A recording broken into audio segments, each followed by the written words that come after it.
Hey everybody, this is Dream, and today we have a nice 12-game NFL slate for you.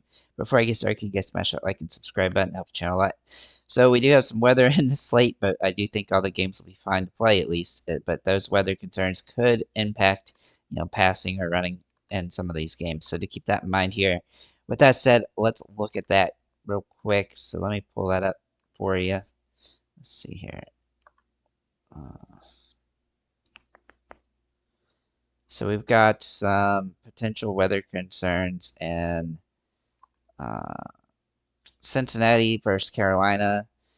Uh, we have the Rams versus Chicago, Philly versus Tampa Bay.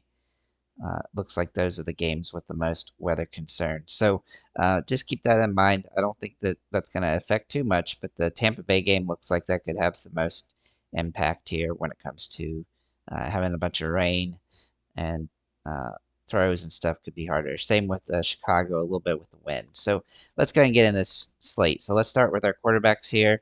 So our top overall quarterback today is going to be Kyler Murray for Arizona against Washington. He's been pretty good so far, and he's got a great matchup against a weak defense, passing wise. And he's got to have the opportunity for a couple touchdown passes at the very least. And of course, we know he runs the ball pretty well as well, so that gives us a bonus. He's also nicely priced at $6,800, so he's a very good play. And there's some wide receivers you can mix in with him as well if you want. But I think he's a great play on the slate. Jaden Daniels also looks interesting for Washington in the same game. He has had some really good fantasy games, especially because of his rushing touchdowns. He definitely rushes the ball more, so he definitely has some utility here. Not quite as easy of a game against the defense as his opponent does, but he's still a good option, and he's a good secondary option away from him. If you want to get more expensive, you could look at CJ Stroud for Texas. He has a favorable matchup against Jacksonville, even though their defense can be good at times. They've really struggled against the pass this season, and so he's going to have a lot of opportunity there. But unlike the first two quarterbacks, he's not going to be running the ball around as much as those guys. Patrick Mahomes also looks interesting as he's going to be potentially good every single week. Even if he can get Kelsey going, then that would definitely boost him up there. But he's a little bit pricier than the other two guys, so I think he's a viable option today as well. But he's high risk, high reward. Looking at the ownership here: Jaden Daniels, Kyler Murray, Joe Burrow, and Justin Fields.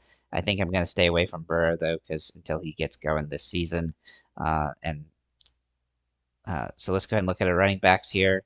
Brees Hall is a top overall play for the Jets against Denver. Now Denver's defense isn't bad against the pass, but they're terrible against the run. And I think Hall is going to have a lot of opportunity here to be really good. He's also been solid so far this season, and he'll have some opportunities to get some catches as well.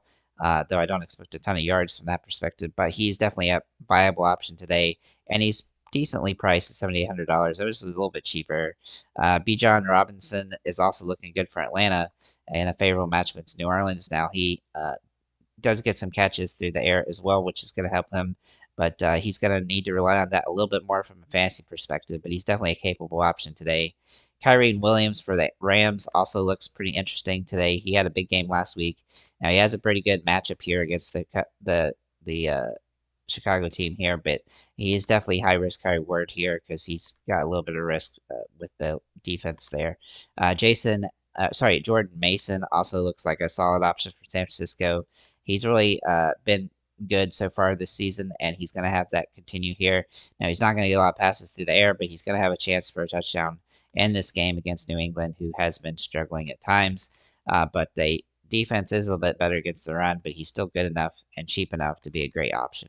The ownership here: Jordan Mason, Bijan Robinson, Brees Hall, Najee Harris, who's kind of a sneaky cheap play, Kyrie Williams, Chuba Hubbard, Aaron Jones, and Brian Robinson there. Looking at the wide receivers, we do like Rashee Rice for Kansas City. Now he is in a tougher matchup, so he's not a must play, but he's definitely going to be a top tier option for Mahomes. And if you use Mahomes, you definitely want to try to utilize him as well. Nico Collins looks really solid for Houston. I think Houston is an interesting spot here that has some really good opportunity to get some good passing game going, and Nico has a lot of potential here. If you use CJ Stroud, you definitely want to mix in Nico Collins. Looking at Justin Jefferson, um, sorry, not yeah, Justin Jefferson looks very solid today, though he's the most expensive wide receiver on the slate. He's been really good so far this season, but I think he's probably too expensive. Even though he's in a really good matchup here against Green Bay, I think he's high risk, high reward because of that price point. Gonna make it hard to put him in there. Jamar Chase also looks good for Cincinnati, as does Marvin Harrison Jr. for Arizona. And if you use Kyler Murray, then Marvin Harrison Jr. definitely somebody that you want to try to utilize. But I do like Chris Godwin as well for uh, for Tampa Bay, as he's nicely priced here and has some utility. I think Deontay Johnson for Carolina is kind of a really cheap value play that you can utilize at $5,600. He is questionable, but he is expected to play now, so I think he's a great spot here.